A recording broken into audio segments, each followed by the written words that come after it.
হযরতকে হযরতের মূল্যবান তাকবীর পেশ করার জন্য শুভরে অনুরোধ জানাচ্ছি। السلام عليكم ورحمة الله وبركاته.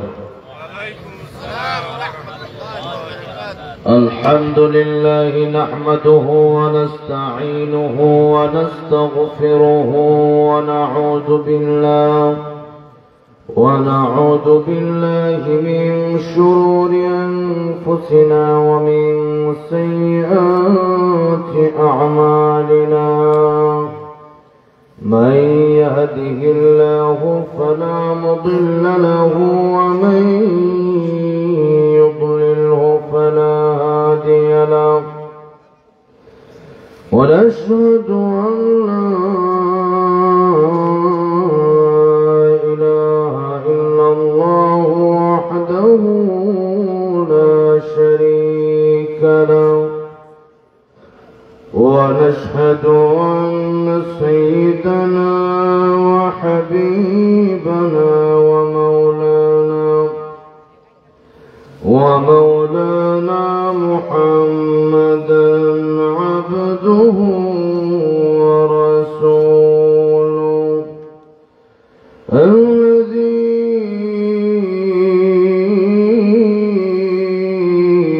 أرسله بالحق بشيرا ونذيرا وداعيا إلى الله بإذنه وسراجا منيرا.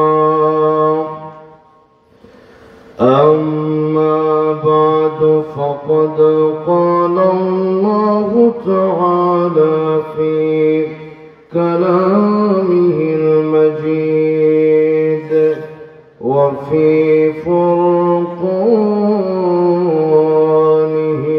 الحميد.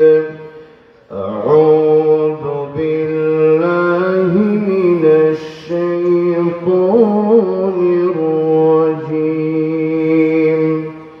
بسم الله الرحمن الرحيم. تبارك الذي بيده الملك وهو على كل شيء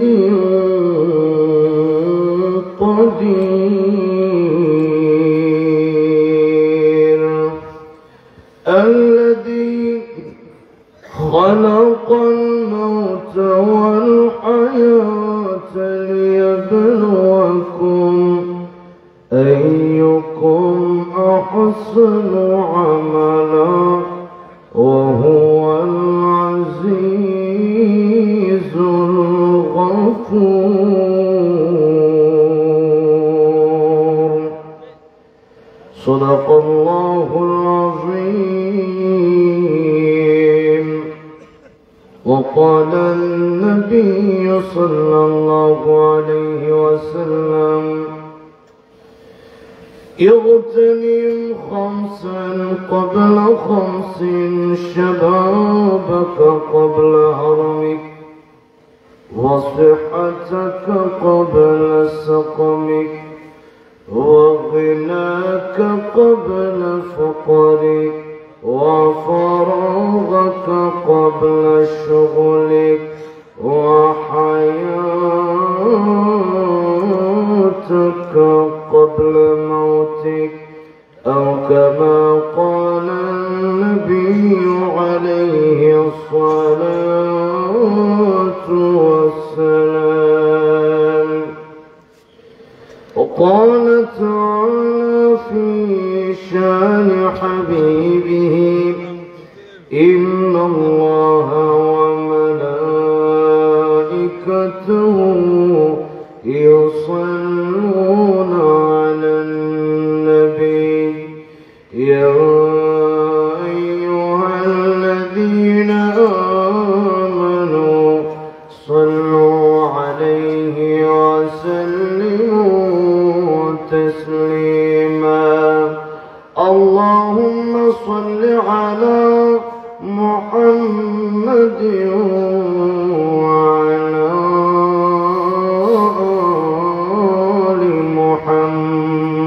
محمد كما صليت على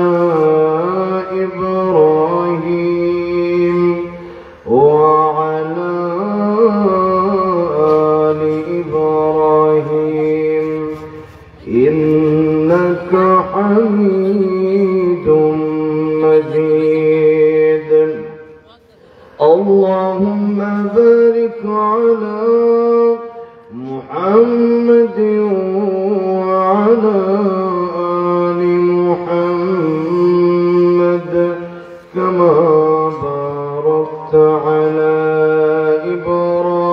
إبراهيم وعلى آل إبراهيم إنك حميد مجيد কোন জমিনের মাটি আমার হবে গোরস্থান কোন জমিনের মাটি আমার হবে গোরস্থান কাদের চোখের জলে আমি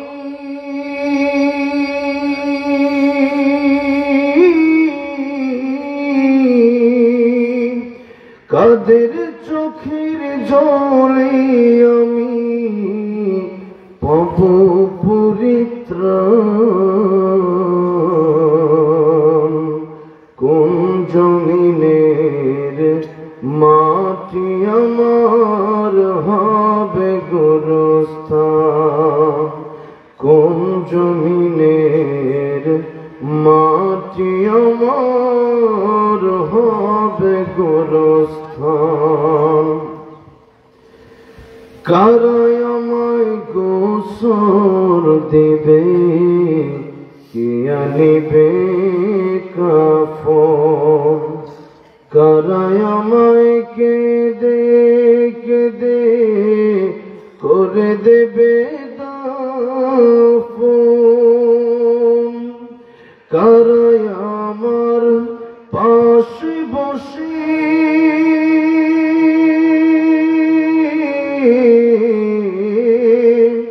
কারাই আমার পাশে বসে শোনাবে কুরআন কোন জমিনের মাটি আমার হবে গোরস্থান কোন জমিনের মাটি আমার হবে গোরস্থান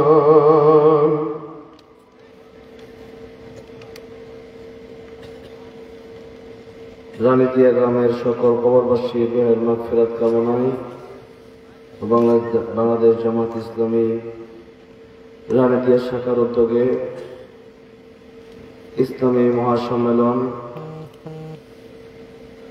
আজকের শ্রদ্ধাভাজন সম্মানিত সভাপতি আল্লামা মুফতি বরকতুল্লাহ সাহেব দামাত বারাকাতুহুম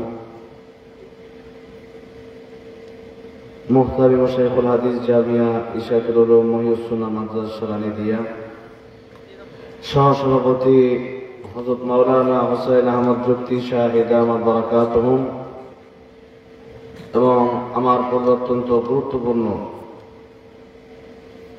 আলোচনা করছিলেন যার আলোচনা লম্বা সময় ধরে শুনছিলাম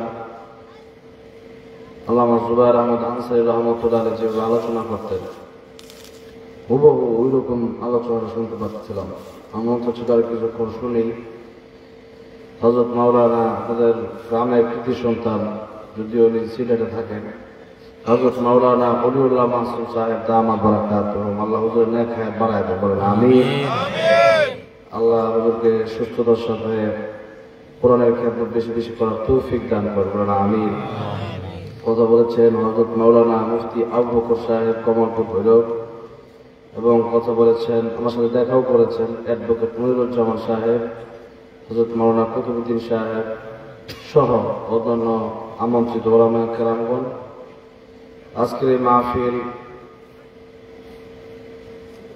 যারা আয়োজন করলেন, যুবক ভাইয়েরা, মুরব্বী বাবাজিরা, বিশেষ করে আমাকে দাওয়াত করলেন মুশাহিদুল ইসলাম ভাই, আমাকে অত্যন্ত মহব্বত করে। আমি প্রচন্ড অসুস্থ, যাই হোক 1 মাস ধরে।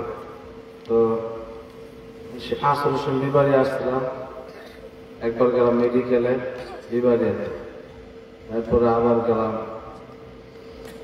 একজন আলেমের কাছে, সেহের করা হয়েছিল। সেই জন্য চলাফেরা কথাবার্তা 1 মাস ধরে আগের মতো বলতে পারি না। যাই হোক, সেহের জাদু এটা সত্য, আল্লাহ রাসূল সাল্লাল্লাহু আলাইহি সাল্লাম করা হয়েছিল। এই জন্য ফজরের নামাজের পর এবং মাগরিবের নামাজের পর 3 বার সূরা ইখলাস, 3 বার সূরা ফালাক, 3 বার সূরা নাস পড়ে এরপরে এভাবে ফু দিয়া সারা শরীর মেখে দিলেন। এরপরে আয়াতুল কুরসি 5 ওয়াক্ত নামাজের পরে পড়বেন। আর লা ইলাহা ইল্লাল্লাহু ওয়াহদাহু লা শারীকা লাহু লাহুল মুলকু ওয়া লাহুল হামদু ওয়া হুয়া আলা কুল্লি শাইইন কাদির বেশি বেশি পড়বেন। এবং বিসমিল্লাহিল্লাযী লা ইয়াদুররু মা ইসমিহি শাইউন ফিল আরদি ওয়া লা ফিস সামাই ওয়া হুয়াস সামিউল আলীম। বিশেষ করে প্রথম যে আমলটা বললাম ওইটা যদি করতে পারেন, আশা করা যায় আপনার ক্ষতি কেউ করতে পারবে না। এই জন্য মোটামুটি আমল তো আমি করি, যার কারণে এখনো বেঁচে আছে। তো যাই হোক, আমি আপনাদের কাছে ওয়াজের শুরুতেই দোয়া চেয়ে নিচ্ছি, আল্লাহ যেন আমার সুস্থতার সাথে কোরআনের কথা বলার তৌফিক দান করেন, বলেন আমিন। এই এলাকাতে হয়তো আজকে প্রথমে আসলাম, তবে এই জেলা, বিশেষ করে ব্রাহ্মণবাড়িয়া জেলা, এই জেলাতে জীবনের শুরু থেকে যখন আলোচনা করি, আজ থেকে 7-8 বছর আলোচনার বয়স, তখন থেকে এই ব্রাহ্মণবাড়িয়াতে আমি আসি। বিশেষ করে আল্লামা জুবায়ের রহমান সাহেব রহমতুল্লাহ মাদ্রাসায় লম্বা সময় থেকে আসি। আর এই জেলাটা আমার বাংলাদেশের ভিতরে সবচেয়ে প্রিয় জেলার ভিতরে একটা, কারণ বাংলাদেশের 2 জন মুফাসসিরকে আমি আমার জীবনের চাইতে বেশি ভালোবাসতাম। একজন আল্লামা সাইদুর রহমতুল্লাহ আর একজন হচ্ছেন আল্লামা জুবায়ের রহমান সাহেব রহমতুল্লাহ। সেই কারণেই এই ব্রাহ্মণবাড়িয়া জেলাতে আলেম ওলামাদের ঘাঁটি, ওলামায়ে কেরাম, এত ওলামায়ে কেরাম, যদি এলাকার ওলামায়ে কেরাম যদি ওয়াজ করেন সারা রাত শেষ হবে। বিভিন্ন মাহফিলে যখন যায় তখন এটা অনেক বড় ভালো লাগে। যাই হোক, এই দেশে আল্লাহ রাব্বুল আলামিন খাস রহমত বরকত নাযিল করেন, বলেন আমিন। এই এলাকার সমস্ত মুতাদের কবর আল্লাহ জান্নাতের বাগান বানায় দেন, বলেন আমিন। আসুন, যে আল্লাহ রাব্বুল আলামিন এত রাত 11টার উপরে বাজে আমাদেরকে আসার বসার তৌফিক দিলেন। রাত যত গভীর হয় মানুষের দরজাগুলো তত বন্ধ হয়ে যায়, কিন্তু রাত যত গভীর হয় তখন আল্লাহ আরশে আজিম থেকে প্রথম আকাশে চলে আসে, এসে বলতে থাকেন, আলা মিন মুস্তাগফিরিন ফাগফির লাহ, আলা মিন মুস্তারজিকিন ফারযুকহু, আলা মিন মুবতালান ফাউআফিয়াহু, আলা কাদা হাত্তা ইয়াতুলু আল ফজর। আল্লাহ বলতে থাকে, ও বান্দা, কার গুনাহ মাফের দরকার? রাত গভীর হয়ে যাচ্ছে, মানুষের দরজা বন্ধ হয়ে যাচ্ছে, আমার দরজা আমি খুলে দিচ্ছি। গুনাহ মাফের দরকার হলে আমি আমার কাছে গুনাহ মাফ চাও, আমি আল্লাহ মাফ করে দেবে। দুনিয়ার মানুষের কাছে, দুনিয়ার মানুষের সাথে বেয়াদবি, অন্যায়, অপরাধ করলে পরে দুনিয়ার মানুষ কথা বলে না, রাগ করে, যে সেই যতদিন পর্যন্ত আমার কাছে ক্ষমা না চাবে তার সাথে কোনো কথা হবে না। আর আল্লাহ রাব্বুল আলামিনের নাফরমানি আমরা করি, গুনাহ করি, আল্লাহ পাকের কথা আমরা মানি না। এরপরে আল্লাহ রাব্বুল আলামিন এসে বলতে থাকেন, বান্দা, তোর কি প্রয়োজন? তুই গুনাহ করে ফেলেছিস, বুঝছ নাই, আমার কাছে চা, আমি আল্লাহ রাব্বুল আলামিন মাফ করার জন্য আমি আল্লাহ বসে দিচ্ছি। কি দয়া মায়া! তো এই জন্য রাত যদিও গভীর হচ্ছে, তারপরেও এই সময়টায় এখানে যারা আসতে পেরেছেন তারা বড় সৌভাগ্যবান। এখানে কোরআন হাদিসের কথা হবে। এই জায়গাকে রাসূল সাল্লাল্লাহু আলাইহি ওয়াসাল্লাম জান্নাতের বাগান বলেছেন। আল্লাহ রাব্বুল আলামিন আজকে এই জান্নাতের বাগানে আমাদেরকে আসার তৌফিক দিয়েছেন। আর আসল জান্নাত, যে জান্নাতে আল্লাহ রাব্বুল আলামিন নিজেই থাকবেন বক্তা, বলেন সুবহানাল্লাহ। আর জান্নাতি বান্দারা থাকবেন শ্রোতা। সেই জান্নাতে আল্লাহ রাব্বুল আলামিন যেন আমাদেরকে একসাথে বসার তৌফিক দান করেন, বলেন আমিন। সূরা মুলুক, এই সূরার প্রথম দুইখানা আয়াতে কারিমা আপনাদের সামনে তেলাওয়াত করলাম। সূরা মুলুক যারা প্রতিদিন ঘুমানোর আগে তেলাওয়াত করে ঘুমাবে, রাতে এশার নামাজের পরে, নবীজি বলেন তাদের কবরের আযাব আল্লাহ মাফ করে দিবে। কিয়ামতের ময়দানে এই সূরা মুলুক আল্লাহর সাথে জেরা শুরু করে দিবে যে বান্দার নাম থাকবে জাহান্নামের লিস্টে। কিন্তু কোরআন শরীফ গায়রে মাখলুক, আল্লাহর কালাম, এটা কোনো মাখলুক না। তো কোরআন শরীফ আল্লাহ রাব্বুল আলামিন বলবে আল্লাহ তার জান্নাত দিয়ে দাও। আল্লাহ বলবেন সে তো জাহান্নাম, সে তো এত গুনাহ, তার মিজানের পাল্লায় তার গুনার পাল্লাটাই ভারী হয়েছে। কিন্তু তখন সূরা মুলুক বলবে আল্লাহ যদি তার গুনার পাল্লা ভারী, কিন্তু প্রতি রাতে ঘুমানোর আগে সে আমাকে স্মরণ করে ঘুমাইছে, সে আমার যেহেতু প্রতি রাতে ভুলে নাই, আমি আজকে কিয়ামতের কঠিন ময়দানে তারা ভুলতে পারি না। আজকের এই কিয়ামতের কঠিন ময়দানে তার নাম জাহান্নামের লিস্টে থাকতে পারে, কিন্তু তারা যতক্ষণ পর্যন্ত জান্নাতে না দেওয়া হবে আমি সূরা মুলুকের সুপারিশ বন্ধ হবে না। তখন আল্লাহ রাব্বুল আলামিন প্রতি রাতে যারা সূরা মুলুক 30টি আয়াত এই সূরা যারা তেলাওয়াত করেছে, রাসূল সাল্লাল্লাহু আলাইহি ওয়াসাল্লাম বলেন আমি চাই আমার প্রত্যেকটা উম্মতের এই সূরাটা যেন প্রত্যেকটা উম্মত পারে। এই সূরাটা মুখস্থ না পারলে দেখে দেখে পড়বেন, আস্তে আস্তে মুখস্থ করে নেওয়ার চেষ্টা করবেন। এই সূরাটাকে বন্ধু বানানো, কোরআন শরীফকে বন্ধু বানান, কাজে লেগে যাবে। কবরেও কাজে লাগবে, পরকালেও কাজে লাগবে, দুনিয়াতেও কাজে লাগবে। তো এই জন্য আসুন আমরা পরকালে কোরআন শরীফের সুপারিশ চাই কি চাই না? নবী বলেন সূরা মুলুক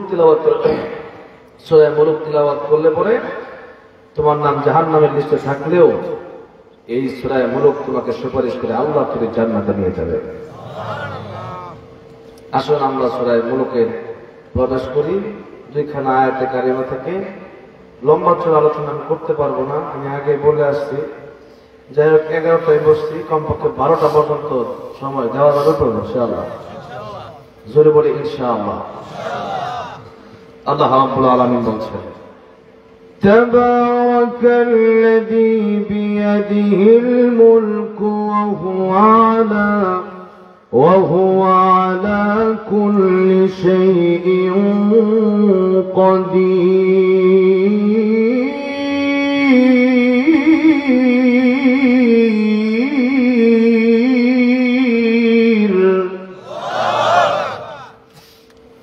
আল্লাহ বলছেন মহিমাময় সেই আল্লাহ যার হাতে রাজত্ব।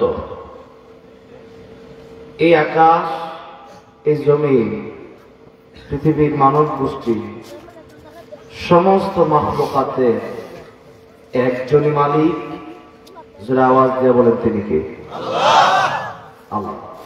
তিনি মালিক, তিনি বাদশাহ, তিনি রাজা।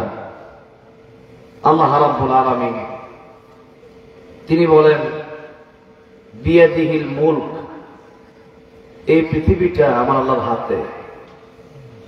আমার আল্লাহ যখন যাকে চায় পৃথিবীর একটু একটু জায়গার ক্ষমতা তারা দেয়। যেরকম আল্লাহ রাব্বুল আলামিন এই পৃথিবীতে ফেরাউনকেও ক্ষমতা দিয়েছে, নমরুদকে ক্ষমতা দিয়েছে, আবার আল্লাহ রাব্বুল আলামিন সুলাইমান আলাইহিস সালামকে ক্ষমতা দিয়েছে, যুলকারনাইন বাদশাকে ক্ষমতা দিয়েছে। কিন্তু ক্ষমতার একটা হচ্ছে ব্যবহার আর একটা হচ্ছে অপব্যবহার। ব্যবহার কোনটা? ব্যবহার হচ্ছে যে আল্লাহ রাব্বুল আলামিন যেহেতু আমার ক্ষমতার মালিক বানাইছে, সেটা হতে পারে, ক্ষমতাটা কতটুকু হতে পারে? যেমন হতে পারে আমি এলাকার মেম্বার হতে পারি, এটাও একটা ক্ষমতা। আমি একটা এলাকার চেয়ারম্যান হতে পারি, আমি 5টা বাড়ির মাতাব্বর হতে পারি, আমি একটা এলাকার বিচারক হতে পারি, এটাই ক্ষমতা। যে যে এলাকার যতটুকু জায়গার ক্ষমতা পেয়েছে, এটা কি স্থায়ী না ক্ষণস্থায়ী? ক্ষণস্থায়ী। চিরস্থায়ী না ক্ষণস্থায়ী? ক্ষণস্থায়ী, থাকবে না। তাই আল্লাহ রাব্বুল আলামিন বলেন, কুলিল্লাহুম্মা মালিকাল মুলক তুতিল মুলকা মান তাশা ওয়া তানজিউল মুলকা মিম্মান তাশা ওয়া তুইজ্জু মান তাশা ওয়া তুযিল্লু মান তাশা। আল্লাহ কাউকে ক্ষমতা দেয়, আবার কখনো ক্ষমতা থেকে নামায় দেয়। আল্লাহ যাকে ইচ্ছা তাকে ইজ্জত দেন, যাকে ইচ্ছা তাকে বেইজ্জতি করে। ক্ষমতা পাইলে ইজ্জত পাওয়া হয় না, আর ইজ্জত পাইলে যে ক্ষমতা পাওয়া হয় তাও না। যেরকম ফেরাউন নমরুদ ক্ষমতা পাইছে, কিন্তু ইজ্জত আছে এই দুনিয়াতে? খালিদ ইবনে ওয়ালিদ, আবু বকর, উমর, উসমান, আলী, নাম এই নামগুলো আছে না নাই? আছে। মুসা নাম আছে না নাই? ফেরাউনের নাম আছে কারণ? আবু জাহেলের নাম নাই। তাদের নাম বললে মানুষ ঘৃণা করে। এমনকি অনেক সময় মানুষকে গালি দিতে গিয়ে মানুষ বলে, কিরে আবু জাহেল, তুই একটা জাহেল, আবু জাহেল, এরকম বলে না? কেন বলে? আবু জাহেলও খারাপ ছিল, তুইও খারাপ, ওই জন্যই বলে ওই আবু জাহেল। তো আবু জাহেলকে আল্লাহ রাব্বুল আলামিন ক্ষমতা দিয়েছিল, আবু জাহেলও প্রেসিডেন্ট ছিল, কিন্তু ক্ষমতার অপব্যবহার করার কারণে আবু জাহেলকে আল্লাহ ধ্বংস করে দিয়েছে। যার কারণে এই আবু জাহেল লম্বা সময় ক্ষমতায় থাকার পরেও আজকে মানুষ ঘৃণার সাথে তার নাম নেয়, এবং তার নাম নিয়ে মানুষ গালি দেয়, এবং এই দুনিয়াতে কোনো মানুষের নাম আবু জাহেল নাই। ঠিক তেমনি ভাবে ওইটা তো অনেক পুরাতন কথা, ইতিপূর্বে সিরিয়া বিজয় হয়েছে। সিরিয়া, এই সিরিয়াকে তথা শামকে দখল করেছিল ইহুদি খ্রিস্টানেরা। এরপর এই বাংলাদেশ বিগত সময় চলল, যারা চালালো এরা কি করছে? চোর, ডাকাত, লম্পট, ইয়াবাখুর, গাঁজাখুর, নেশাখুর, এরপরে ব্যভিচারী, এরপরে যারা এই দেশের মালামাল লুটপাট করলো, এদেরকে কয়দিন জেলে রাখছে? এদের কয়টা চোরকে ফাঁসি দিচ্ছে, কয়টা চোরকে হাত কাটছে, আর কয়টা যারা পরকিয়া করে এদের কয়জনকে হত্যা করছে? এদের কি করে না, বরং কি করছে? আল্লাহর কোরআনের পক্ষে, রাসূলের পক্ষে, আল্লাহর পক্ষে, দ্বীন ইসলামের পক্ষে যারাই কথা বলেছে এদেরকেই খালি জেলখানায় ঢুকাইছে। আল্লাহর কোরআনের পক্ষে যারাই কথা বলছে, যে যত বেশি হক কথা বলছে তাদেরকেই বলা হয়েছে মৌলবাদী, উগ্রবাদী। কিন্তু এখন তো আমরা দেখতেছি না, আমরা তো তাদের মন্দির পাহারা দিচ্ছি, আর ইসকনের দালাল গুলা আমার দেশে আমার সাইফুল ইসলাম আলিম ভাইকে হত্যা করে তারা উগ্রবাদী, তারা জঙ্গিবাদীর পরিচয় দিচ্ছে। কোন মুসলমান উগ্রবাদী হতে পারে না, কাফের বেঈমান উগ্রবাদী হতে পারে, ঠিক না বেঠে? আমার ভাইরা, আমার মুরব্বী বাবাজিরা, আমাদেরকে মৌলবাদী, উগ্রবাদী বলে বলে আন্তাজে জেলে ঢুকেছে। একজনকে ককটেলে মামলা দিচ্ছে, জিজ্ঞেস করছে ককটেল কারে বলে, ককটেল কেউ জানি না। এরপরে এক একজনের নামে চুরির মামলা দিচ্ছে। কি চুরি?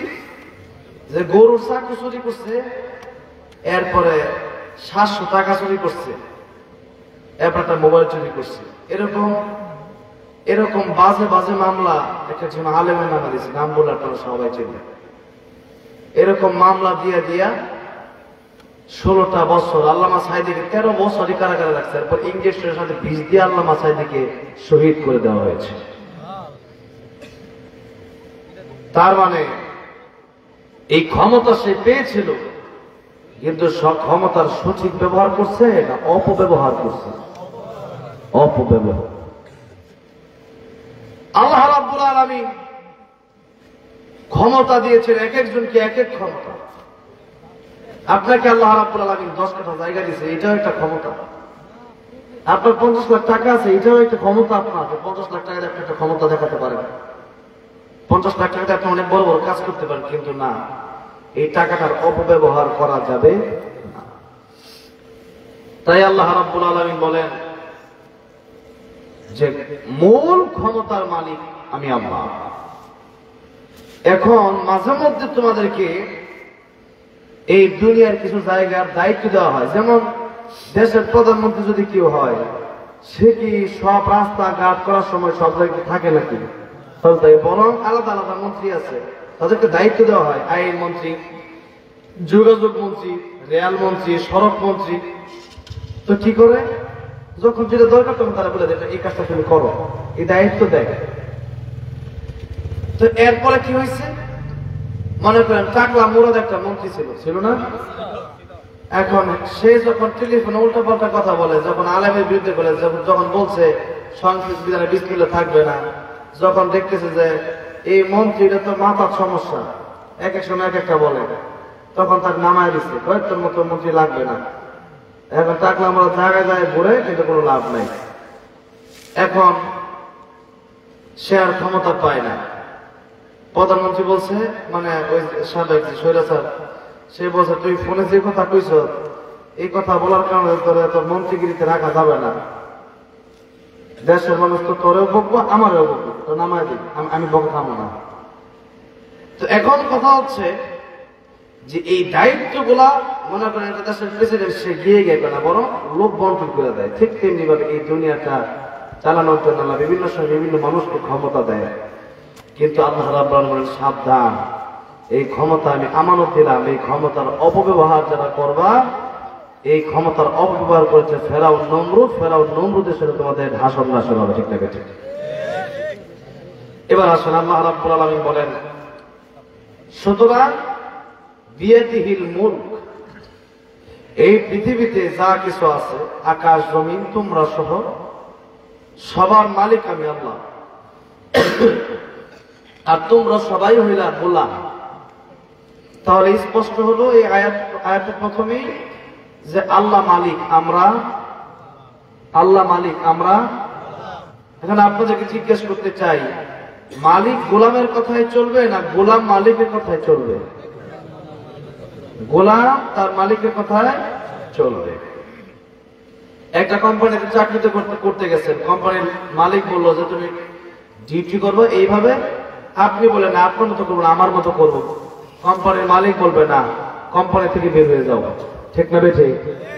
আল্লাহ রাব্বুল আলামিন বলেন ইয়া মাশারাল জিন্নি ওয়াল ইনসি ইন ইসতাতা'তুম আন তানফুযু মিন আকতারিস সামাওয়াতি ওয়াল আরদি ফানফুযু لا تنفذون إلا بسلطان।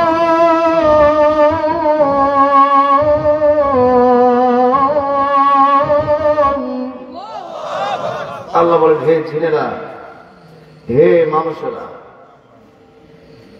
আমি আল্লাহকে যদি তোমাদের ভালো না লাগে এবং আমি আল্লাহর এই দুনিয়াতে থেকে আমি আল্লাহর গোলামি, নামাজ ভালো লাগে না, পর্দা ভালো লাগে না, কোরআন শরীফ ভালো লাগে না, এরপরে আমি আল্লাহর হুকুম হাকাম, আমি আল্লাহর জিকির ভালো লাগে না, আল্লাহ বলেন আমার আকাশ আমার জমিন থেকে তোমরা বের হয়ে যাও। বলেন বেরোর মতো ক্ষমতা আছে? তাই আল্লাহ রাব্বুল আলামিন বলছেন যেহেতু আমি আল্লাহ রাব্বুল আলামিন তোমাদের মালিক, আর তোমরা আমি আল্লাহর গোলাম, তোমরা যদি গোলামি না করো, তোমাদের দেশ থেকে দিল্লি গেলে দিল্লির আকাশ জমিন কার? আল্লাহ। আমেরিকা যাব, সে আকাশ জমিন আমি আল্লাহ। লন্ডনে যাব, সে আকাশ জমিন আমি আল্লাহ রাব্বুল আলামিনের। কানাডায় যাব, সে আকাশ জমিন আমি আল্লাহ রাব্বুল আলামিনের। এই পৃথিবী থেকে মঙ্গল গ্রহ, সূর্য, চন্দ্র যেখানে যাব, সবকিছুই আমি আল্লাহ রাব্বুল আলামিনের। তোমরা কেউ একটা মাটির কণাও, ইটের কণাও তোমরা বানাতে পারো না। সুতরাং এই পৃথিবীতে থাকতে হবে, আমি আল্লাহর গোলামি তোমাদের মেনে নিতে হবে। আমি আল্লাহর গোলামি যদি মানতে না পারো, আকাশ জমিন থেকে বের হয়ে যাও। এখন আপনাদেরকে জিজ্ঞাসা করতে চাই, নামাজ যারা পড়েন না, এদের কি এই ক্ষমতা আছে নাকি যে আল্লাহর আকাশ জমিন ছেড়ে বের হয়ে যাবেন, অন্য কোন জায়গায় যাবেন? এই ক্ষমতা আছে? কারো আছে? কারো না। তাই আল্লাহ রাব্বুল আলামিন বলেন, লা তানফুযুনা ইল্লা বিসুলতান। আমি আল্লাহর আকাশ জমিন ছেড়ে বের হওয়ার মতো কোন জায়গা নাই। যেখানে যাবা সেখানে আমি আল্লাহ রাব্বুল আলামিনের আকাশ জমিন। মাঝে মধ্যে বাপে বাড়ি থেকে রাগ করে বলে, বাড়ি থেকে বের হয় কেন? সন্তান কোন সময় বলে বাপে যে বাড়ি থেকে বাড়ি থেকে বের হয় কেন? তুই আমার কথা শোনস না, এই জন্য। সন্তান বলে, তোমার বাড়ি ছাড়া কি আর যাওয়ার জায়গা নাই? তখন বাপে বলে, ঠিক আছে থাকলে যা। সন্তান কয় যে গেলাম। তাইলে সন্তান এবার নানির বাড়িতে গেছে, বাপেও গেছে। বাপে গিয়া কয় যে সন্তান আমার শ্বশুর বাড়িতে আসছে, তোর নানির বাড়ি হওয়ার আগে আমার শ্বশুর বাড়ি। যে সন্তান আমার কথা শোনে না, সেই সন্তান আমার শ্বশুর বাড়িতে থাকতে পারবে না, বের হওয়া আমার শ্বশুর বাড়ি থেকে। কারণ তার বাপের যদি শ্বশুর বাড়ি না হইতো, তাহলে তার নানির বাড়ি হইতো হইতো না। আগে তার বাপে বিয়ে করছে দিকে, তার শ্বশুর বাড়ি হয়েছে আগে, এরপরে তার ছেলে জন্ম নিচ্ছে, এরপরে তার নানির বাড়ি হয়েছে। বিয়ে না করে তার নানির বাড়ি হইতো না, তার বাপে যদি সেই বাড়িতে বিয়ে না করতো। ঠিক না? ঠিক। এবার সন্তান গেল নানির বাড়ি, বাপেও যায় নানির বাড়ি, গিয়ে বলে, আমার সন্তান যদি আমার কথা না শুনে, আমার শ্বশুর বাড়ি আগে, তোর নানির বাড়ি পরে বের হোক। সন্তানও বের হয়ে গেল। সন্তান বের হয়ে গেছে খালার বাড়ি, বাপেও গেছে খালার বাড়িতে। গিয়া বলে, যে সন্তান আমার কথা শোনে না, সেই সন্তান আমার শালি বাড়িতে থাকতে পারবে না, কারণ তোর খালা পরে আমার শালি আগে। ঠিক না বেঠিক? সন্তান এবার কয়ে, হারে বিপদে তো পড়ছে। এবার তোমার শালির বাড়ি ছাড়া কি আর জায়গা নাই? জমকা যা কই যাবে যা। এবার গেছে ফুফুর বাড়িতে, ঘুরে ফিরে ওই বাপের আত্মীয় বাড়ি যা। এখন কি কাছে গেল না দূরে গেল? কাছে গেছে। আগে তো রক্তের সম্পর্ক ছিল না, এখন রক্তের সম্পর্ক। এখন তো ডাইরেক্ট এক পেট থেকে বাপের বুড়ির বাড়িতে এসে বুঝা। এবার বাপকে ফিরে ফিরে গিয়া ডাক দিয়া কয় যে, আমার ফুফুর বাড়িতে তোমার সমস্যা কি? না, আমার বোনের বাড়ি আগে, তোর ফুফুর বাড়ি পরে। যে ছেলে আমার কথা শোনে না, ওই ছেলে আমার বোনের বাড়িতে থাকার অধিকার তার। এবার ছেলের মাথা খুলছে, ব্রেন খুলছে, বুদ্ধি না। ও বাবা, ভুল করেছি, বেয়াদবি করেছি, অন্যায় করেছি, আমি বুঝতে পারি নাই এই পৃথিবীতে যত আত্মীয় স্বজন আমার আছে, সব আত্মীয় তো আগে তোমারই ছিল। তুমি যদি বিয়ে না করতে আমার মাকে, এই পৃথিবীতে তো আমি আসতে পারতাম না, পৃথিবীর মুখ আমি দেখতাম না।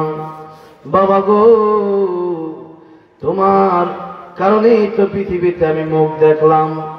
ও বাবা, তুমি যদি জন্ম না দিতে পৃথিবীতে আসতে পারতাম না। আমি বুঝতে পারি নাই, ভুল করেছি। অমনি বাবা তারে কোলে নিয়ে ডাক দিয়া কয়, সন্তান রে, তোরে বাড়ি থেকে ওই দিন আমি বের হওয়ার জন্য বলি নাই, বরং তোর আমি বলেছিলাম যেন তুই আমার কাছে ক্ষমা চাস। ও আমার সন্তান, এই ক্ষমা আজকে 1 সপ্তাহ পরে না চাইয়া আগে যদি ক্ষমা চাইতি, তাহলে 1 সপ্তাহ আগে তোরে আমি বাপ হইয়া ক্ষমা করে দিতাম। নবীজি বলেন, আমার আল্লাহ রাব্বুল আলামিন 100 ভাগ মায়া থেকে এক ভাগ আল্লাহ রাব্বুল আলামিন দিলেন তামাম পৃথিবী সকল মাখলুকাতের ভিতরে, আর 99 ভাগ আল্লাহ রাব্বুল আলামিন রাখলেন আল্লাহর কাছে। এক ভাগ বনের বাঘের ভিতরেও আল্লাহ রাব্বুল আলামিন দিয়েছেন এক ভাগ। বনের বাঘের ভিতরেও কয় ভাগ? এক ভাগ। অক্ষরটা জিনিসটা প্রথমে ছোট ভ, পরে বড় ভ, আর প্রথমে বড় ভ ছোট ভ। বনের বাঘের ভিতরেও এক ভাগ। এরপরেও বনের বাঘের সন্তানের জন্য তার কত মায়া, সব কিছু কোথা লাগলে গিলে ফেলতে পারে, কিন্তু একটা বাঘ তার বাচ্চাকে কত আদর করে। একটা মুরগির ভিতরে কত মায়া। বৃষ্টি যখন চলে আসে, ছাতা নাই, তখন মুরগির বাচ্চাগুলা মুরগির নিচে গিয়ে বসে, আর মুরগি পাখা মেলায় মুরগি নিজে ভিজে তার বাচ্চাদেরকে ভিজতে দেয় না। এটাই হলো মুরগির জন্য, মুরগির বাচ্চার জন্য মুরগির ভিতরে আল্লাহ যে মায়া দিয়েছেন ওইটাও এক ভাগ। সুবহানাল্লাহ। এত মায়া, এত দরদ। বাবা যখন বাজার থেকে 1 কেজি আপেল নিয়ে আসছে, এখন 7-8টা আপেল, বাবা একটা খাইছে, আরো 6 জন সন্তান আছে। মা 6 সন্তানরে 6টা আপেল দিয়ে শেষ করে দেয়। মা জনম দুঃখিনী, একটা আপেলও খায় না। সন্তানের জন্য এমন মায়া মায়ের আছে না নাই? মায়ের চোখে ঝরলে পানি আল্লাহর আরশ কাঁইপা যায়, কান্দে না যেন মায়, কান্দে না যেন মায়। মায়ের মনে কত কষ্ট জানো না কি ভাই,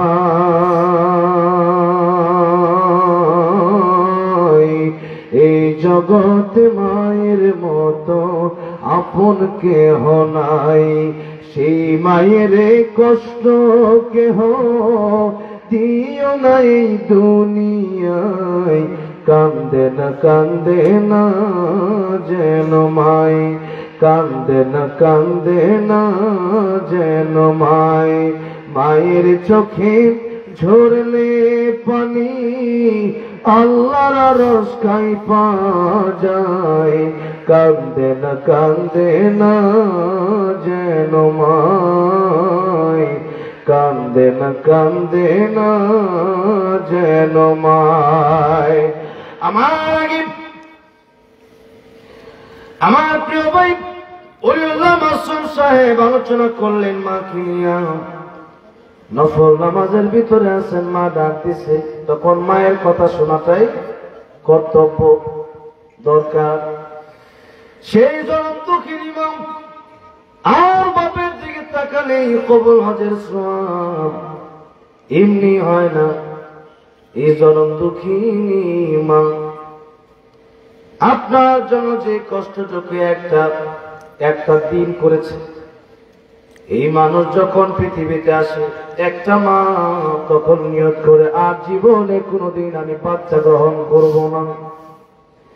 এত যন্ত্রণা ডক্টররা বলেছেন, সায়েন্স বলেছেন, একজন মার এত যন্ত্রণা হয়, ওই মা আর বেঁচে থাকার কোনো কথা না। কিন্তু আমার আল্লাহর কুদরত তখন কাজ করতে শুরু করে দেয়। আমার আল্লাহ রাব্বুল আলামিন তখন তার কুদরতি হাতে একটা মাকে বাঁচায়া দেয়। একটা মায়ের মনে হয় আমি আর মনে হয় দুনিয়াতে বাঁচবো না। এরপরে যখন সন্তান পৃথিবীতে আসে, সন্তানের সুন্দর চেহারা দেখার সাথে সাথে মায়ের সকল যন্ত্রণা মা একটা সেকেন্ডের ভিতরে ভুলে যায়। এই হলো মা। এত দয়া মায়া আল্লাহ রাব্বুল আলামিন দিলেন মায়ের ভিতরে, আল্লাহ রাব্বুল আলামিন দিলেন বাপের ভিতরে, আল্লাহ দিলেন দুনিয়ার মানুষের ভিতরে। একজন মানুষের জন্য আরেকজন মানুষের মায়া দয়া আছে না নাই? আছে না? আল্লাহ রাব্বুল আলামিন তাম দুনিয়ার মানুষের ভিতরে শুধু মানুষ নয়, সমস্ত মাখলুকাতের ভিতরে দিলেন এক ভাগ মায়া। এই এক ভাগ মায়ার জন্য মানুষ অনেক সময় এমনও হয়, যে ভালোবাসতে গিয়া বলে আমারে ফাঁসি দিয়া দেন, তারে দিবেন না। আমারে ফাঁসি দিয়া দেন, আমার স্ত্রীকে ফাঁসি দিবেন না। স্ত্রী বলে আমাকে ফাঁসি দিয়ে দেন, আমার স্বামীকে দিবেন না। এরকম বলে কি বলে না? এরকম ঘটনাও আছে। এক ভাগ মায়ার কারণে যদি মানুষ একজন আরেকজনের জন্য জীবনটাই দিয়ে দিতে পারে, যে আল্লাহ রাব্বুল আলামিনের কাছে 99 ভাগ মায়া আছে, ওই আল্লাহ রাব্বুল আলামিন কি আমাকে আপনাকে ভালোবেসে এই বাড়ি থেকে, আল্লাহ দুনিয়া থেকে আসলে বের হওয়ার জন্য বলছে নাকি? আসলে বের হওয়ার জন্য বলে নাই। এর কারণেই আল্লাহ পরে রাতে বললেন লা তানফুযুনা ইল্লা বিসুলতান। আমি আল্লাহর আকাশ ছেড়ে, আমি আল্লাহর জমিন ছেড়ে বের হওয়ার মতো কোনো জায়গা তোমাদের নাই ও বান্দারে। সুতরাং فبأي آلاء ربكما تكذبان। আমার কোন কোন নিয়ামতকে অস্বীকার করবে তোমরা? অস্বীকার করার মতো কোন সিস্টেম নাই।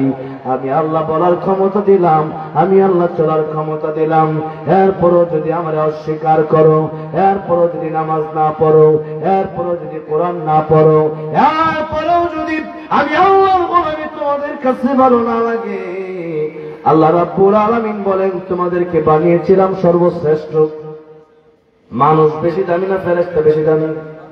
এর কারণ হইল ফেরেশতার গুনাহ করার ইচ্ছা নাই, তাই ফেরেশতা গুনাহ করে না। আর মানুষের গুনাহ করার ইচ্ছা আছে। যেমন মানুষের খায়েশাত আছে না নাই? মদ খাওয়ার মতো শক্তি বা চাহিদা আছে না নাই? সিগারেট খাওয়ার মতো চাহিদা আছে না নাই? চুরি করার মতো ইচ্ছা আছে না নাই? ডাকাতি করার মতো ইচ্ছা আছে না নাই? সব গুনাহ করার ইচ্ছা মানুষের ভিতরে আছে। আর ফেরেশতার ভিতরে কোনো গুনাহ করার ইচ্ছাই নাই। এখন ফেরেশতার ভিতরে গুনাহ করার ইচ্ছা নাই, তাই ফেরেশতা গুনাহ করে না। আর মানুষের ভিতরে গুনাহ করার ইচ্ছা আছে, এরপরেও করে না। আল্লাহ বলেন না, দুইজন সমান হতে পারে না। ফেরেশতার গুনাহ করার ইচ্ছা নাই, তাই গুনাহ করে না। আর মানুষের গুনাহ করার ইচ্ছা আছে, এরপরেও করে না। সুতরাং মানুষের দাম আমি আল্লাহ রাব্বুল আলামিন ফেরেশতার চেয়ে বেশি দামি বানিয়ে দিলাম। এই জন্য আল্লাহর ওয়ালাকাদ কাররামনা বানি আদম, আমি আল্লাহ সবচেয়ে শ্রেষ্ঠত্ব দান করলাম বনি আদমকে। আর সূরা ৩ আল্লাহ রাব্বুল আলামিন চারটা কসম খেয়ে বললেন ওয়াত-তিনি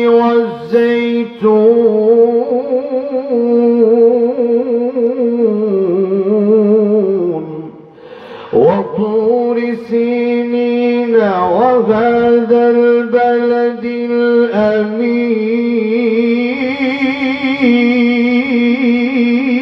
الأمين لقد خلقنا الإنسان في أحسن تقويم।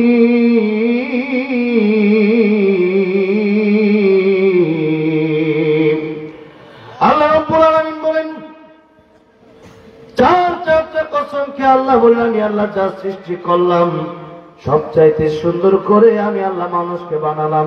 এখন মানুষ যদি এটা না বুঝে, এই মানুষ যদি কোরআনের বিরোধিতা করে, এই মানুষ যদি নামাজ না পড়ে, এই মানুষ যদি আমি আল্লাহ রাব্বুল আলামিনকে না চিনে, তাহলে এই মানুষটা কুকুরের চাইতে নিকৃষ্ট হয়ে যায়। কারণ আসহাবে কাফের কুকুরটাও আল্লাহর তৈরি জান্নাতে যাবে, জান্নাতে যায়। আর আমি আপনি মানুষ নাই। একটা কুকুর আসহাবে কাফের কুকুর, সেই কুকুরটা জান্নাতে যাবে। আমি আপনি যদি মানুষ হইয়া জান্নাতে যেতে না পারি, জাহান্নামের আগুনে জ্বলা লাগে, তাহলে মানুষ না হইয়া কুকুর হওয়াই বড় ভালো ছিল। ঠিক না বেঠিক? এই জন্য অন্যান্য প্রাণীরা যেমন নদীর জবান থেকে আল্লাহর নামের জিকির বন্ধ হয়ে গেলে পরে নদী মরে যায়, গাছের জবান থেকে আল্লাহর জিকির বন্ধ হয়ে গেলে গাছ মরে যায়। কিন্তু মানুষ আল্লাহর নাফরমানি করে, এরপরও মানুষের মরণ হয় না। আল্লাহ রাব্বুল আলামিন বলেন, আল্লাযী খালাকাল মাউতা ওয়াল হায়াতা লিয়াবলুয়াকুম আইয়ুকুম আহসানু আমালা। কারণ এটা পরীক্ষার হল, পরীক্ষার হলে আপনার সাবজেক্ট হলো ইংরেজি সাবজেক্ট, কিন্তু আপনি একটা কবিতা বাংলা লেখা শুরু করছেন, হাতিমা টিম টিম তারা মাঠে পারে টিম, তাদের খারাপ দুইটা সিং, তারা হাতিমা টিম টিম। কবিতার কোনো অর্থ আছে? এগুলো কবিতার কোনো অর্থ নাই। কবিতা মানে একটা ছন্দ বীজ থাকতে হবে, এটা একটা অর্থ থাকা দরকার আছে না নাই? যেমন একটা কবিতা আছে, ধর্ম যার যার উৎসব সবার, কবিতা ঠিকই কিন্তু এটা কবিতা না, এটা ফাইজলামি কবিতা। তার মানে আমিও তো কবিতা বানাইতে পারি, বিয়া যার যার বউ সবার, এটা কবিতা হবে নাকি? কেউ মানবে? খেত যার যার ফসল সবার, এটা কেউ মানবে? মানবে না। এগুলা হইল মিথ্যা কবিতা।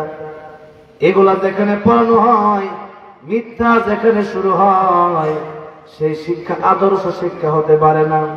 আল্লাহ রাব্বুল আলামিন বলেন, আর রহমানু আল্লামাল কুরআন খালাকাল ইনসান। দয়াময় সে আল্লাহ, যে আল্লাহ রাব্বুল আলামিন কোরআন শিক্ষা দিলেন। আল্লাহ রাব্বুল আলামিন বললেন, দয়াময় তিনি। আল্লাহর সবচাইতে বড় দয়ার নাম আল্লাহ রাব্বুল আলামিন বলেন কোরআন শরীফ। কি কোরআন শরীফ? কোরআন শরীফ যার ভিতরে থাকবে, সেই ব্যক্তি দুনিয়াতে সভ্য মানুষ হবে, আসাদ নূর হবে না, তাসলিমা নাসরিন হবে না, স্বৈরাচার হবে না, জালেম হবে না, সুদখোর হবে না, ঘুষখোর হবে না, বোনের হক ঠকাবে না।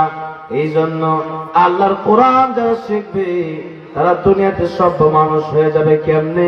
কারণ তারা জানে রাতের অন্ধকারে দুনিয়ার কোন মানুষ হয়তো আমার দেখবে না, কিন্তু আমার আল্লাহ রাব্বুল আলামিনের চোখ আমি ফাঁকি দিতে পারবো না। সুতরাং দুনিয়ার কেউ আমি চুরি করলাম দেখলো না, একজন ঠিকই আমার দেখলো। জোরে বলেন তিনি কে? আল্লাহর ভয় যার ভিতরে আছে। ওমর রাদিয়াল্লাহু আনহু একদিন রাস্তা দিয়ে মরুভূমি দিয়ে যাচ্ছেন, ক্ষুধা লাগছে, খাওয়ার কিছু নাই। একজন রাখাল ছাগল চড়ায়, ডাক দিয়া বলেন, রাখাল রে, এই ছাগল থেকে একটু দুধ কি আমার দেওয়া যায়?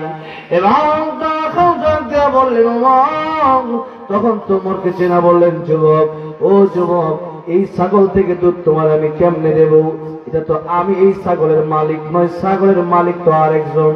ওমর রাদিয়াল্লাহু আনহু বললেন, ঠিক আছে, একটা কাজ করো, একটা ছাগল আমার কাছে বিক্রি করে দাও।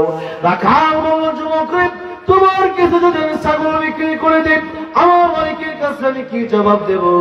ওমর রাদিয়াল্লাহু আনহু এবার পরীক্ষা শুরু করলেন। বললেন, তুমি বললো ছাগল, এত ছাগল, এই ছাগলটা তো বাঘে নিয়ে গেছে। ওই সময় বাঘ ছিল, বাঘ ছাগল নিয়ে যেত। রাখাল ডাক দিয়ে বলল,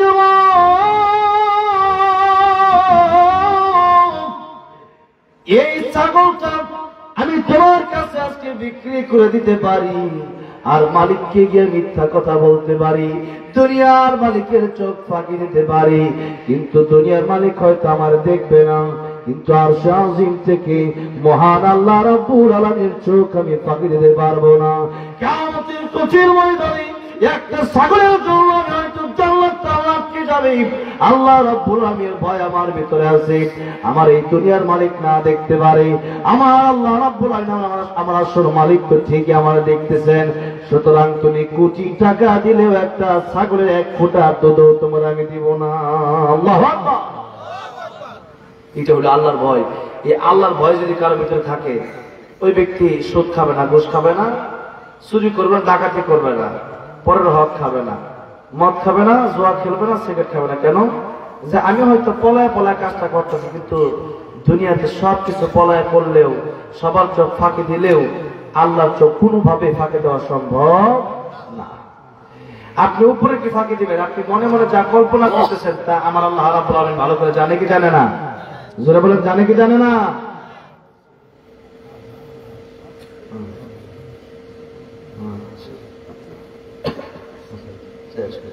আবার একটা গজল গাওয়ার জন্য বলছে আর কি। দেখি এরপরে আবার এরপরে আজানও লিখছে, এরপর যাই হোক অনেক কিছুই লিখছে। তো আর 5 মিনিট মোটামুটি মোটামুটি তর্জমাটা শেষ করি। আল্লাহ রাব্বুল আলামিন বলেন যে তোমাদেরকে যত নিয়ামত আমি আল্লাহ দিলাম তা হলো সবচেয়ে বড় নিয়ামতের নাম হলো কোরআন শরীফ। এই কোরআন শরীফ যদি শিখতে পারো খালাকাল ইনসান, তাহলে তোমরা মানুষের মতো মানুষ হতে পারবে। আর কোরআন শরীফ না শিখলে পরে জন্মগতভাবে মানুষ হলে আসল মানুষ হওয়া যায় না, চরিত্রের মানুষ হওয়া যায় না। যেরকম ঠিক থাকে যেমন আমেরিকার প্রেসিডেন্ট, ও আমেরিকার প্রেসিডেন্ট হলেও ইমান যেহেতু নাই, তার আল্লাহর কাছে মশার পাখার দাম আছে, এর দাম নাই। ঠিক ঠিকভাবে নরেন্দ্র মোদী, সে ভারতের প্রেসিডেন্ট হইতে পারে কিন্তু সে কুত্তার চেয়ে খারাপ। অং সান সু চি, সে প্রেসিডেন্ট হতে পারে কিন্তু জানোয়ারের চেয়ে নিকৃষ্ট। এই জন্য এই যে স্বৈরাচার চলে গেছে, এর চেয়ে একটা কুকুর ভালো। কুকুর তার মালিক ছিল, আর এই স্বৈরাচার খালি আলেমদের জেলে বসে কোরআনে খালি বাতিল করতে চাইছে। এই জন্য আল্লাহ রাব্বুল আলামিন বলেন কোরআন যদি ভিতরে থাকে, কোরআন যদি বুঝতে পারো, তাহলে তুমি আসল মানুষের মতো মানুষ। আর যে ব্যক্তি আমার কোরআন নিয়ে আমার কবরে আসতে পারবে, ওই ব্যক্তি পরীক্ষার ভিতরে পাস করবে, বলেন সুবহানাল্লাহ। আর কোরআন নিয়ে যদি কবরে না যেতে পারে, তাহলে কবরে ফেল করে যেতে হবে। আর কেউ যদি ফেল করে, এরকম ফেল করলে পরে পুলিশ ডিপার্টমেন্ট বলেন, আর্মি ডিপার্টমেন্ট বলেন, ব্যাংক বলেন, যে কোনো খাতেই বলেন, চাকরি কি দিবে? দিবে না। কেন দিবে না? যে পরীক্ষা যদি ফেল করছে, চাকরি দেওয়া হবে না। তো এই জন্য আল্লাহ রাব্বুল আলামিন বলেন আল্লাযী খালাকাল মাউতা ওয়াল হায়াতা, আমি আল্লাহ মউত আর হায়াত সৃষ্টি করলাম। মউত আর হায়াতের কথা আল্লাহ পাক মউতের কথা আগে বলেন কেন? যে এক সময় আমরা মৃত ছিলাম, এরপরে আল্লাহ আমাদেরকে জীবন দান করলেন। আগে হলো মউত, এরপরে আমাদেরকে আল্লাহ জীবন দিয়েছে, এরপর রূহ যখন দিচ্ছে আমরা দুনিয়াতে আসলাম। অনেক সময় এমন দেখা যায় যে মায়ের পেট থেকে মৃত বাচ্চা অনেক সময় দুনিয়াতে আসে কি আসে না? বলেন তো, যেই বাচ্চাটা রূহ থাকে না, মৃত বাচ্চা, এই বাচ্চাটাকে কি মা বাবা ঘরে রাখে? কেন? যে এই বাচ্চার কোনো দাম নাই। মনে করেন একজন এমপি, তার রূহ চলে গেছে, খালি বডি কেউ রাখবে? পৃথিবীর কারো ক্ষমতা কি আছে যে একজন মানুষ যখন মালাকুল মউত আজরাইল আসছে নেওয়ার জন্য, তখন বলতে পারে যে আমি তার রেখে দিব, তারা আমি বাঁচায় রাখবো? এরকম কেউ আছে? কেউ নাই। যদি এমন থাকতো তো ভালোই ছিল। আল্লাহ বলেন কুল্লু মান আলাইহা ফান, সব শেষ হয়ে যাবে আল্লাহ ছাড়া। ওয়া ইয়াবকা ওয়াজহু রাব্বিকা যুল জালালি ওয়াল ইকরাম। সুতরাং মউত অনেকগুলো কারণে আল্লাহ পাক আগে বলেছেন, এর মধ্যে একটা হচ্ছে যে আমরা আগে মৃত ছিলাম, পরে আল্লাহ জীবন দান করছে, রূহ দিছে, তার মানে জীবন। রূহটাই হচ্ছে জীবন। আবার আল্লাহ পাক বলেন একদিন তোমরা মরে যাবে। আকুনতুম আমওয়াতান ফাআহইয়াকুম সুম্মা ইউমীতুকুম সুম্মা ইউহয়িকুম সুম্মা ইলাইহি তুরজাউন।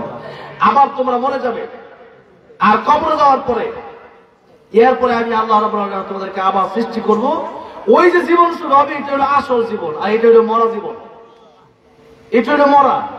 এই জীবনটা স্বপ্নের মতো চলে যাবে, কিন্তু পরকালের জীবন, যে জীবন শুরু হবে, ওই জীবনের শেষ নাই।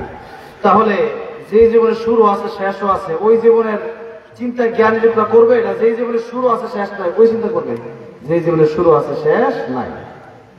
আরাম আরাম আরাম আরাম। দুনিয়াতে যত আরামই হোক, কোনো আরাম নাই। যত প্রধানমন্ত্রী বলেন, বাথরুমে তো যাওয়া লাগে নাকি? বলেন, যাওয়া লাগে না? যত বড় প্রধানমন্ত্রী হোক, কিডনি যে কোনো সময় নষ্ট হইতে পারে কি পারে না?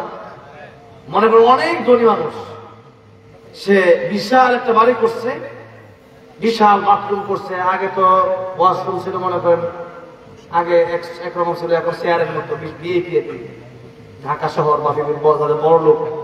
এখন সে এতদিন ছিল একরকম, আর আগে ছিল বাঁশ দিয়া, আর তো 20 বছর আগে বাঁশ দিয়েছে।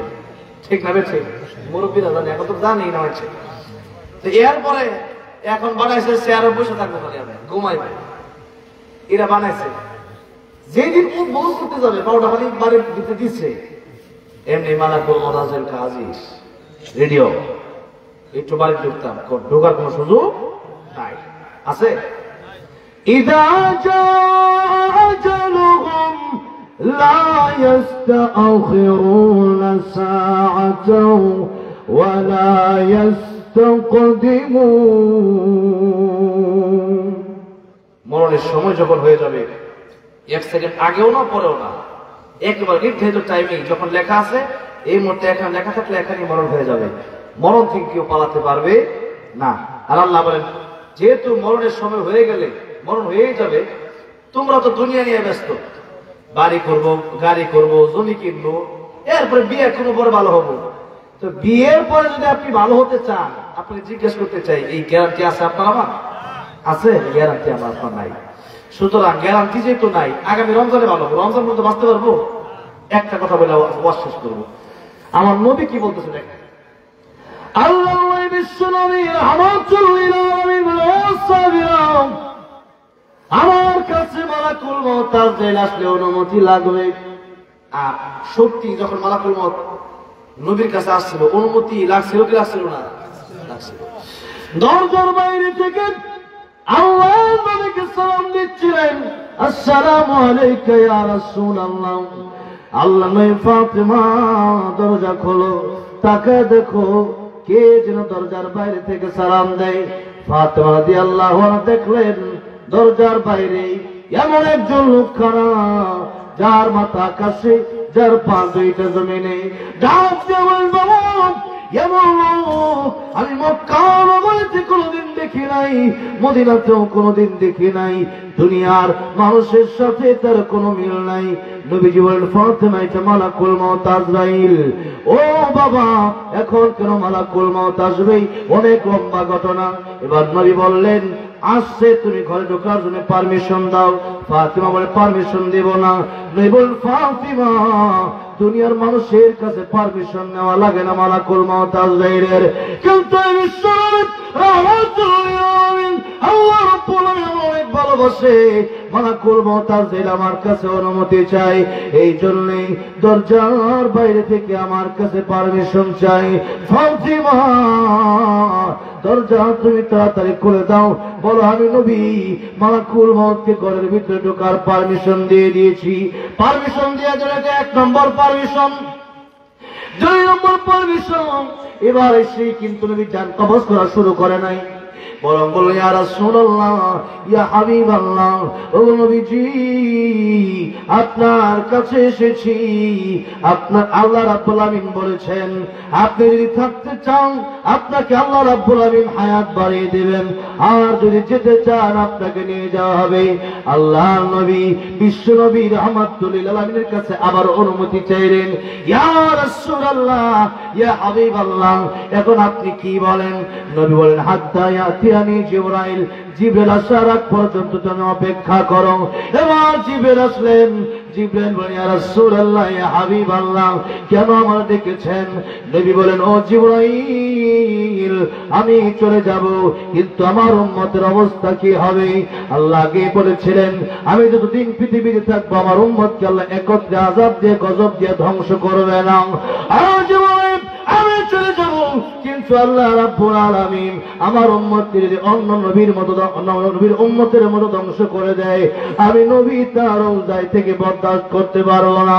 জিবরাইল বলেন, ইয়া রাসূলুল্লাহ, ইয়া হাবিবাল্লাহ, আপনাকে আল্লাহ রাব্বুল আলামিন যেই কথা বলেছিলেন, যেই জিম্মাদারি আপনার উপরে ছিল, আপনার জিম্মাদারির এই ভার আমার আল্লাহ রাব্বুল আলামিন স্বয়ং নিয়ে নিয়েছে। আপনার উম্মতকে আল্লাহ রাব্বুল আলামিন একত্রে ধ্বংস করে দিবেন না। যার কারণে আমরা গুনাহ করি, আমরা জিনা করি, আমরা ব্যভিচার করি, আমরা সুদ খাই, আমরা ঘুষ খাই, আমরা মিথ্যা কথা বলি, আমরা নামাজ পড়ি না, একজন আরেকজনকে আমরা কষ্ট দিই।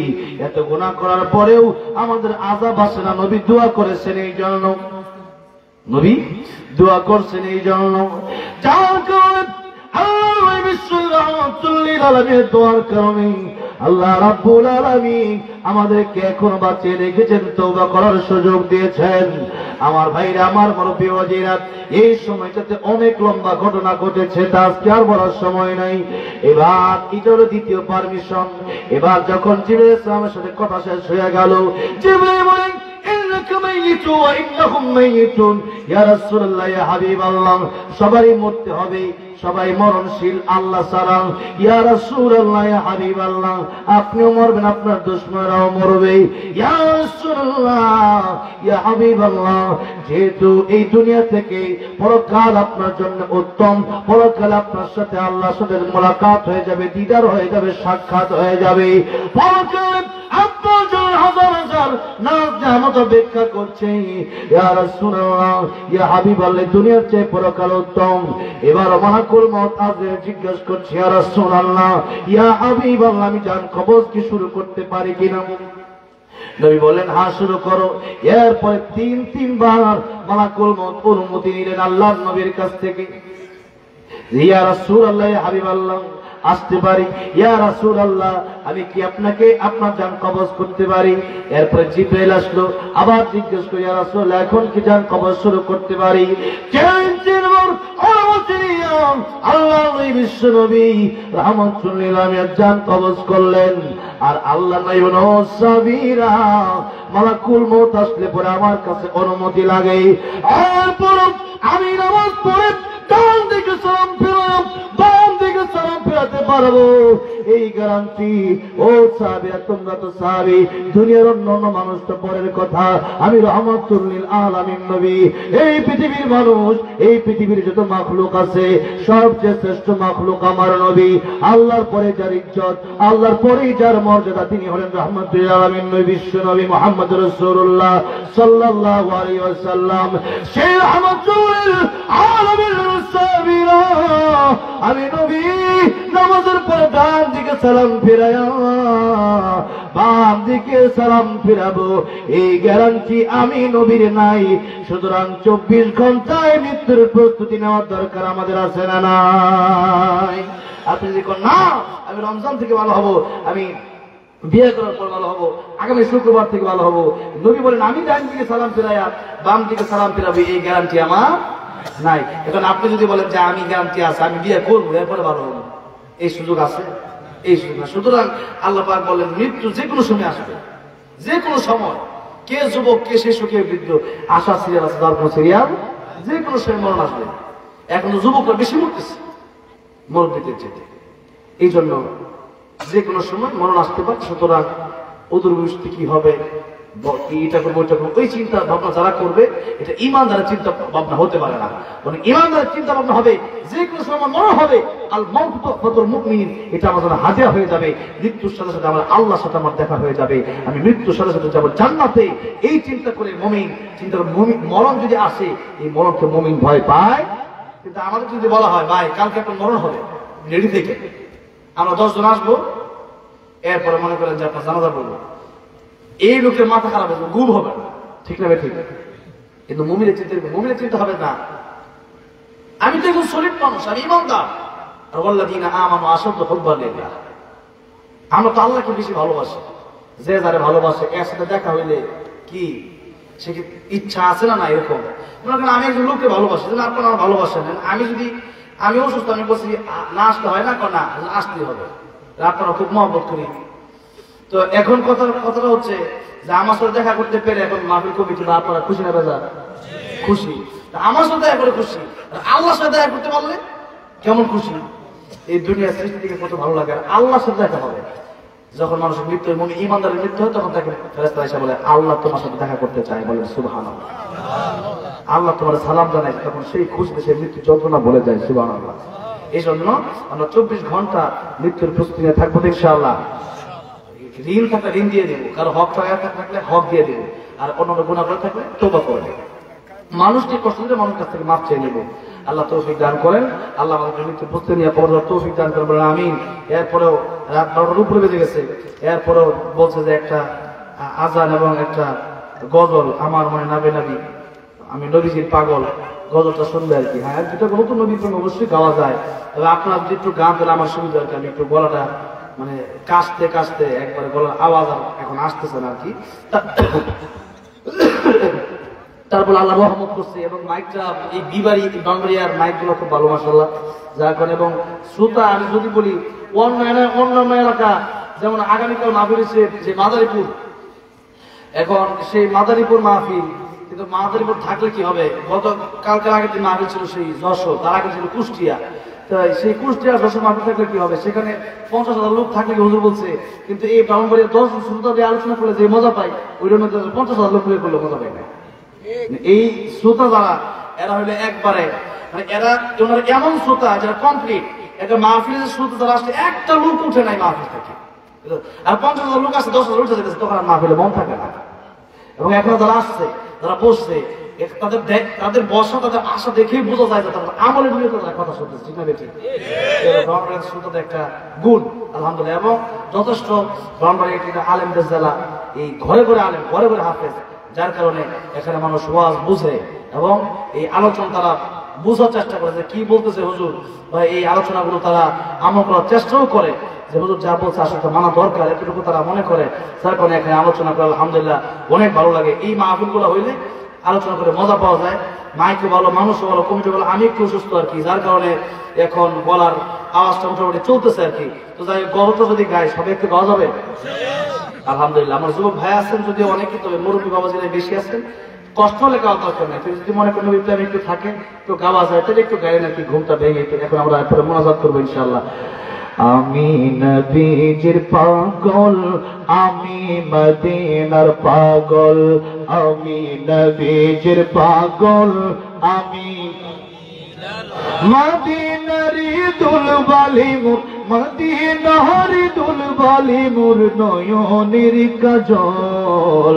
আমি নবীজির পাগল, আমি মদিনার পাগল, বলেন না, আমি নবীজির পাগল, আমি আমার মনে নবী নবী, দুই চোখে মদিনার ছবি, আমার মনে নবী নবী, দুই চোখে মদিনার ছবি, আমার মনে নবী নবী,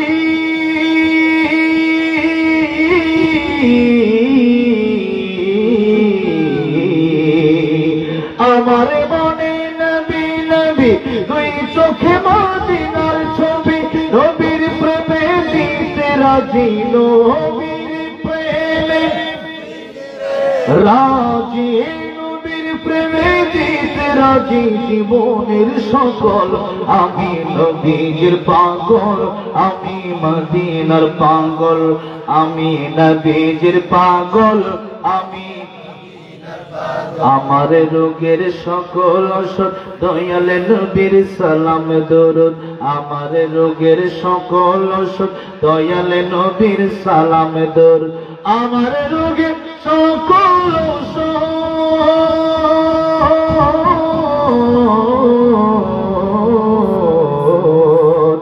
আমার রোগের সকল দয়াল নবীর সালাম দরুদ, ভক্তি চিতে পড়ে যখন হই সুস্থ সবল।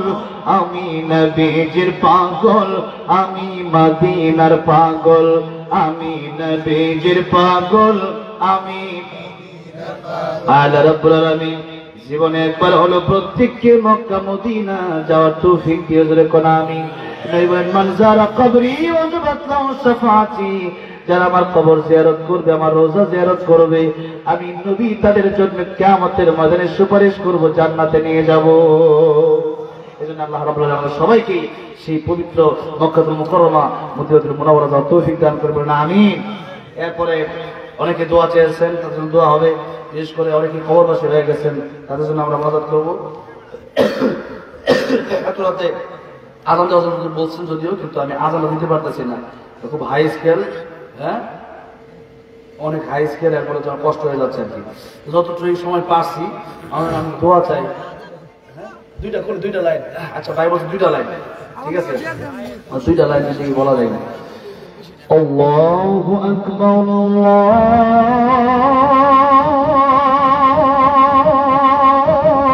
আল্লাহু আকবার, আল্লাহু আকবার,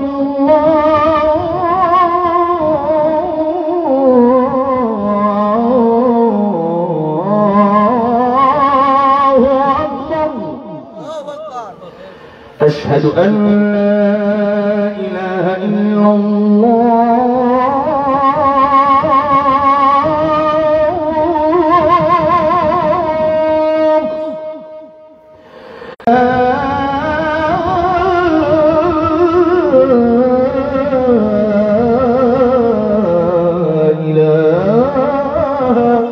إلا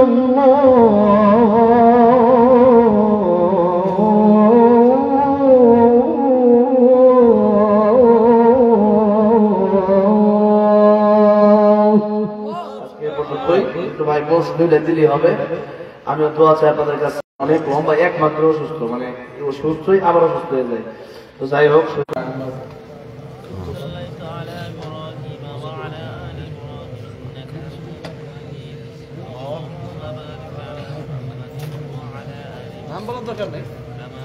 অনেক প্রবাসী ভাইয়েরাও এখানে টাকা পয়সা দিয়ে শরীর হয়েছে। আর প্রবাসী ভাই এলো, প্রবাসী লোক দুনিয়ার একটা খবর আর কি। ওই বিদেশে যে কষ্ট আমরা গেলে দেখি, কি 40 টাকা 50 টাকার উপরে সারা কাজ করে, রঙের কাজ, রোদ, মিডল ইস্ট যারা থাকে এত রোদ। কিছু দুবাই দিয়ে যায় বাবুল হাসান ভাই দুবাই প্রবাসী, দুবাই আমি গেছি। দুবাই এক জায়গায় যাওয়ার পর দেখলাম বাঙালিরা যারা কাজ করতেছে এত কষ্ট, রোদ কেউ 2 মিনিট দ্বারা দেখা যায় না। সেখানে গাড়ির কাজ, ইটের কাজ, বিভিন্ন কাজ, কত যে কষ্ট তারা করে এটা আপনি ওখানে না গেলে এই দেশে আসলে একটু বিএপি পোশাক করে আসে দেখে এমন ভাবে বিএপি আসলে না, কি যে কষ্ট। সেখানে বিদেশে টাকা আছে, পয়সা আছে, বিল্ডিং আছে, কিন্তু মায়া মমতা ভালোবাসা নাই। এরপরে খাবার পাওয়া যায় না বিদেশের, যে দেশের যে খাবার আলু ভর্তা যে মজা, ওই আলু ভর্তা সেখানে পাওয়া যায় না। সেখানে খাবারের কারণে কাঁচা মাছ খাই নিচ্ছে। বিদেশের যে মাছ আমাদের বাংলাদেশের রান্না, ওই রান্না বিদেশের জীবনে পাবে, কারণ যে বাঙালি রান্না করে তাহলে পাবে। তো এই জন্য বিদেশে যারা থাকে অত্যন্ত কষ্ট করে, তারা অনেক কষ্ট, অনেক পরিশ্রম। এই দেশের মায়ের মতো ভালোবাসা দেখতে পারে না। মায়ের ভালোবাসা অনেক সেখানে মারা যায়, অনেকে মা মারা যায়, বাপ মারা যায়, জানাজাও করতে পারে না। তো আল্লাহ রাব্বুল আলামিন তাদের জানমালে বরকত দান করেন। আল্লাহ রাব্বুল আলামিন তাদের আয় রোজগার ইনকাম বরকত দান করে ভালো রাখেন। আল্লাহ রাব্বুল আলামিন তাদের দিনের কাজ বেশি বেশি কর্তব্য বিচার করে। আমিন, আল্লাহুম্মা আমিন। ربنا ظلمنا أنفسنا وإن لم تغفر لنا وترحمنا لنكونن من الخاسرين رب ارحمهما كما ربياني صغيرا كما ربياني صغيرا ربنا لا تزغ قلوبنا بعد إذ هديتنا وهب لنا من لدنك رحمة إنك أنت الوهاب। আল্লাহ রাব্বুল আলামিন তাকে দেখো, রাত 12টার উপরে বাজে, কত মানুষ বিদেশি কম্বল নিয়ে শিমতলার বালিশ নিয়ে আরাম করে বাড়িতে ঘুমায় আছে। আল্লাহ রাব্বুল আলামিন বন জঙ্গলের পশু পাখিগুলো তাদের বাড়িতে ঘুমায় পড়েছে। আয় আল্লাহ রাব্বুল আমিন, তোমার কিছু বান্দা গুনাহগার গভীর রজনীতে টাকা পয়সার খিচুড়ি বিরিয়ানির আশায় আসে নাই, তোমার রহমত, তোমার ক্ষমা, তোমার ভালোবাসায় গভীর রজনী পর্যন্ত যারা বসে রইল, আল্লাহ রাব্বুল আমিন মেহেরবানি করে আমাদের জিন্দেগীর গুনাহগুলি তুমি মাফ করে দাও। আয় আল্লাহ রাব্বুল আমিন, যারা হাত গুনা বাড়াই দিল, জানি না কার জনম দক্ষিণী মা, কাতরতি বাবা অন্ধকার কবর দেশে সাইত, আল্লাহ রাব্বুল আলামিন মেহেরবানি করে ওই বাবার কবর গুলা তুমি জান্নাতের বাগান বানায়া দাও।